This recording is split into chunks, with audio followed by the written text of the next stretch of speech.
Shalom, shalom, shalom bene data, igitondo cyiza cyane ku buzima bwawe. Nongeye kukwifuriza amahoro y'Umwami Yesu Kristo mu mutima wawe ndetse n'abawe. Uyu munsi kubera umunsi mwiza, amen. Uyu ni Muhoza Olivier, ni muri gahunda ya Waramutse tugezwaho buri gitondo hano kuri Muhoza TV. Ndagira ngo mbwire ngo utarakora subscribe uyikore kugira tujye dukomeza tubane mu izina rya Yesu. Uyu munsi tugiye kuganira amagambo dusanga mu gitabo cya Yonasi cyangwa se cya Yona ibice bibiri. Reka dusome mu izina rya Yesu. Maze Yona asengera Uwiteka Imana ye mu nda y'urufi ati: nagize ibyago nakira Uwiteka aransubiza, nahamagariye mu nda y'ikuzimu wumva ijwi ryanjye. Kuko wanjugunye imuhengeri mu nyanja, umwuzure warangose, ibigogo byawe n'imiraba yawe byose byarandengeye. Tuhite dutaruka dusome 10. Nuko Uwiteka ategeka urufi ruruka Yonasi imusozi. Amen. Uyu tugiye kuganira amagambo avuga ngo Imana yo mu ijoro nta hantu na hamwe itakumvira. Ahantu hose yakumva, ahantu hose wayitakira yakumva. Ibibazo byose waba ufite ugatakira Imana, iriteguye kugutabara. Iteza amaboko buri gihe ibitegereje kumva uyitabaza kugira ngo igutabare.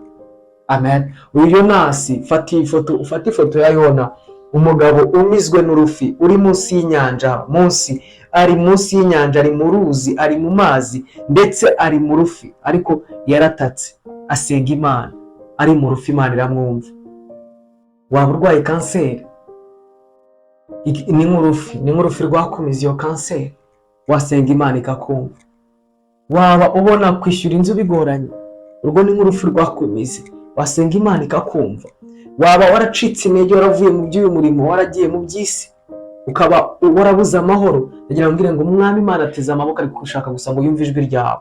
Uramutse umutakiye yagutabara. Ijambo ry'Imana byakozwe n'intumwa 2:21 iravuga ngo umuntu wese uzambaza Uwiteka azakizwa aho zaba ari hose. Yona Imana yamwumviye ari mu rufi mu nyanja. Imana yakumvira buri kibazo urimo cyose. Niba uri mu ntege nke, igihe kirageze ngo utakire Imana ikwambika imbaraga. Ijambo ry'Imana riravuga ngo abategereza Uwiteka bazasubizwamo imbaraga, bazaguruka nk'ibizu. Ngabo ngabe bageze mu gikombe cyitwa Baka, bahahindura ahantu h'amasoko. Amen.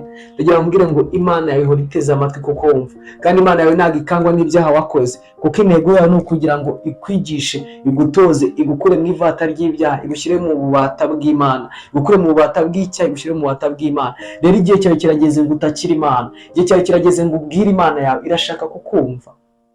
Ese hari icyifuzo ufite mu buzima bwawe ko kugira uganyira isi abantu batazagusubiza? Takira Imana yawe.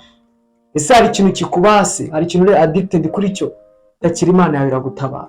Imana yakuye Yonasi mu rufi, mu nda y'urufi, mu nyanja, igategeka urufi rukamuruka imuhengeri. Yategeka ibibazo byawe bikakuruka, yategeka uburwayi bwawe bukakurekura, yategeka ibibazo financially bikakurekura, yarekura icyo kintu cyakubase kikakuvaho mu izina rya Yesu Kristo. Gira ijambo ryo kwizera. Umugabo witwa Nebukadinezari yatakiye Imana ari mu ishyamba, yaratonze ikintu, yinginga Imana, asaba imbabazi, Imana iramwumva.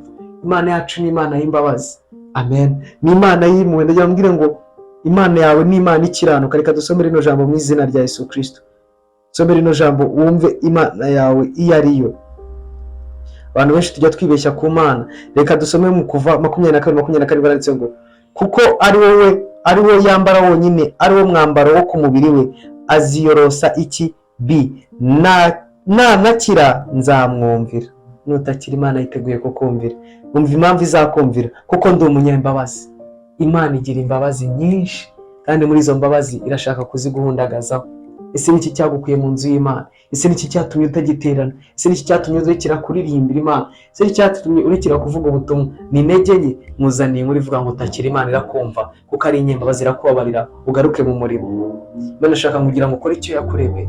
Ikemera ko Satani yakunyaga icyo waremewe. Yambwira ngo ikintu gifite agaciro muri ino si ni ukuzava muri ino si urangije icyo waremewe. Kuva mu isi ufite amazu, ufite amamodoka, ufite ibiki, ni byiza, ariko ibyo si yo ntego yakuzanye mu isi. Icyakuzanye mu isi ni ukugira ngo ukore icyo umuremyi wawe yakuremeye, icyo uzahemberwa. Amen. Yonasi, Imana yarategetse urufi ruramuruka. Nebukadinezari yatakiye Imana, asubira mu bwami bwiwe. Yambwira ngo niba hari ibyo wanyazwe n'abadayimoni, takira Imana yawe urabigarukana, byose urabyakira.